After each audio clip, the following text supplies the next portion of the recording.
Alors bienvenue à tous sur mon blog devenirlemeilleurpizzaïolo.com et ma chaîne. Alors aujourd'hui je vais vous présenter une, une méthode très importante pour les pizzaïolos comme pour les boulangers. C'est la règle des 60.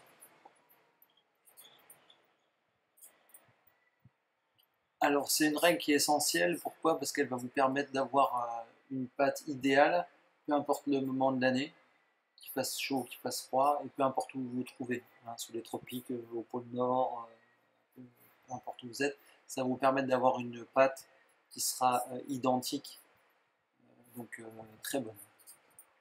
Alors comment on fait une très bonne pâte à pizza? C'est la question. On a d'abord des ingrédients et quel rôle ils vont jouer. Donc premier ingrédient très important, c'est l'eau, donc qui va lier la farine et le reste.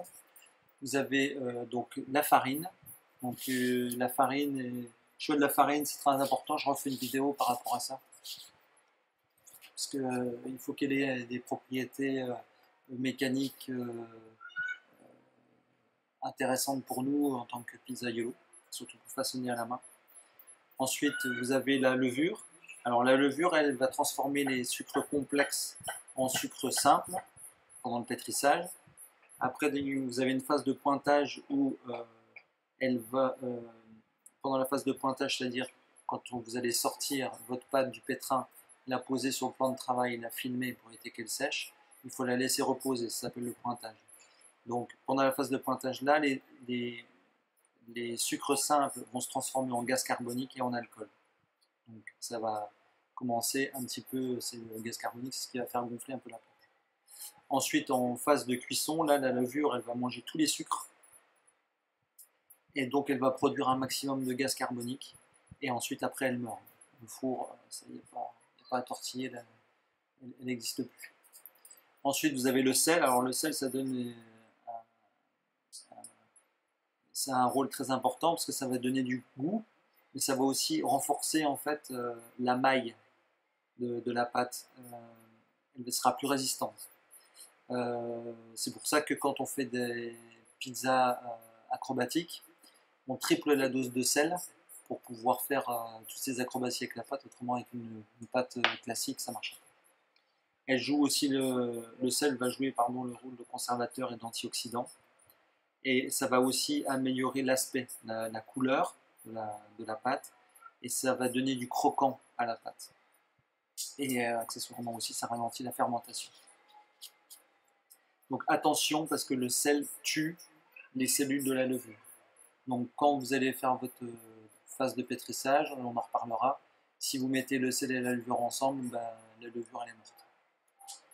Ensuite, il nous reste l'huile d'olive, donc plutôt quand même extra vierge, toujours essayer de prendre un maximum des produits qui sont de très bonne qualité. Alors, l'huile va avoir un rôle émulsionnant, c'est-à-dire que ça va permettre aux ingrédients de bien se mélanger. Ça va permettre l'élasticité par une fermentation accrue de la pâte. Donc l'élasticité, c'est en fait la capacité à la pâte de s'étirer, d'accord? Et après, elle va reprendre sa forme initiale, comme un élastique. L'huile d'olive, c'est aussi un conservateur, et ça donne beaucoup de goût, et ça va développer les arômes. Alors, maintenant, attaquons-nous à la règle des 60. Donc, la règle des 60. Donc, comme je vous le disais, c'est fondamental quand vous allez préparer votre pâte. Parce qu'une fois terminée, votre pâte, elle doit se situer entre 22 et 25 degrés. C'est pour, en fait, c'est pour aider, enfin, c'est les températures, la tranche de température idéale pour que la levure joue bien son travail. En dessous, elle va être un peu endormie et au-dessus, elle va mourir. Alors, pour cette règle des 60, il faut que vous puissiez contrôler l'ensemble la température de l'ensemble des ingrédients. Donc, il vous faut un thermomètre, il vous faut même plusieurs thermomètres. Alors, quelle température on va contrôler essentiellement? Vous avez la température ambiante, donc celle de votre laboratoire, de votre cuisine, de chez vous, voilà. Là où vous préparez votre pâte, il faut connaître la température ambiante. Pourquoi? Parce que on sait que la quantité de levure est proportionnelle à la température de l'air ambiant. Plus il va faire froid, plus vous allez mettre de levure. Plus il va faire chaud, moins vous allez mettre de levure. Donc il faut contrôler la température ambiante. Il faut mesurer la température de l'eau que vous allez introduire dans votre pétrin ou dans votre bassine si vous faites ça à la main. Il faut contrôler la température de la farine et la température qui résulte de l'échauffement du pétrin. C'est-à-dire que le pétrin, quand il va commencer à mélanger la pâte, il va échauffer la pâte. Un peu comme si vous faites à la main, mais avec le pétrin, c'est plus important. Donc la température d'échauffement se situe entre 3 et 5 degrés. Je vous expliquerai comment on fait pour déterminer exactement la température de votre pétrin. Alors on va essayer de simplifier et prendre un exemple. Donc, admettons que vous avez la température de l'air, c'est 22 degrés. C'est l'été. La température de la farine, elle est stockée dans la cuisine, donc elle est aussi à 22 degrés. On part sur un principe que le pétrin a une température de 5 degrés. Et la température de l'eau, c'est ça qui va nous intéresser. Et c'est avec justement cette règle des 60 qu'on va pouvoir déterminer la température de l'eau qu'on va mettre dans le mélange. Donc, c'est une addition toute simple, la règle des 60. Vous avez la température de l'air, plus la température de la farine, plus la température du pétrin, plus la température de l'eau, qui est égale à 60 degrés.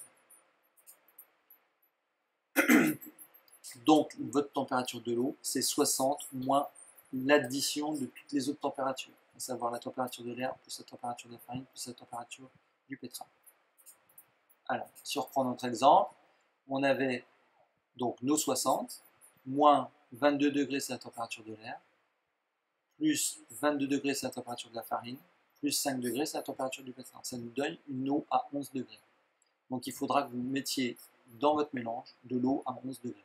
Donc c'est simple, hein, vous prenez de l'eau froide du robinet, et après vous complétez avec de l'eau que vous mettez dans le frigo, qui est à peu près à 4 degrés, et après vous mesurez la température, jusqu'à ce que vous ayez la bonne température, et après vous, bien sûr, il faudra que vous adaptiez votre volume pour ne pas dépasser les quantités d'eau.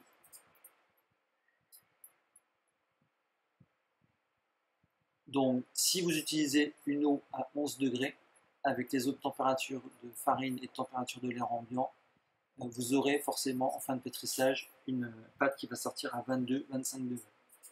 Mais il faut bien faire attention à une chose, c'est respecter les temps de pétrissage. Si vous laissez votre pâte trop longtemps pétrir, elle va trop s'échauffer et au final, tout ce que vous aurez fait à la règle des 60, ça sera réduit à néant.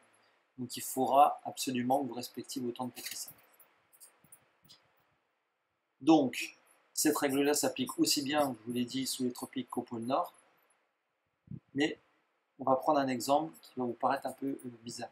Si la température de l'air est de 35 degrés, donc comme chez moi ici à Mayotte, la température de la farine, je la laisse dans la cuisine, elle est à 35 degrés, la température de mon pétrin est à 5 degrés. Ça voudra dire qu'il faudra que je sorte une eau à moins 15 degrés. Donc une eau à moins 15 degrés, je ne connais pas. Donc qu'est-ce qu'on va faire? Il faudra simplement jouer sur la température de la farine et la température de l'air. La température du pétrin, c'est trop insignifiant. Donc la température de l'air, vous pouvez climatiser la pièce. La température de la farine, vous pouvez la mettre dans le frigo. Mais si vous vous trouvez au pôle Nord, il faudra chauffer la pièce, qu'elle soit à 20-25 degrés. Et la température de la farine, vous la laisserez dans ces 20-25 degrés. Et à ce moment-là, vous arriverez à tomber sur une eau à peu près 11 degrés, 12 degrés, 17 degrés, 18 degrés, peu importe. Le tout, c'est de bien mesurer avant chaque pétrissage vos températures et de faire vos calculs là. Donc, si je prends mon cas, donc on a 35 degrés, je mets ma farine au frigo, donc elle sort à 4 degrés, j'ai la température de mon pétrin à 5, ce qui voudra dire qu'il faudra que je sorte une eau à 16 degrés. Une eau à 16 degrés, c'est facile à faire. Donc, l'avantage, je vous répète, de cette méthode, c'est de pouvoir avoir une constance dans la qualité de votre pâte au niveau du goût et au niveau d'avoir une bonne fermentation et au niveau donc après au niveau des propriétés mécaniques de la pâte. Donc peu importe où vous vous trouviez, il faudra juste bien sûr changer votre protocole. Hein, si vous passez des tropiques au pôle Nord, il faudra bien sûr faire vos essais et changer vos méthodes. Donc voilà, c'était devenir le meilleur pizzaiolo.com. Donc je vous invite, si ça vous a plu, à vous abonner à ma chaîne et à vous inscrire sur mon site et vous recevrez en cadeau mon livre Comment devenir un pizzaiolo en partant de zéro. J'espère que ça vous a plu, mettez un like et à bientôt.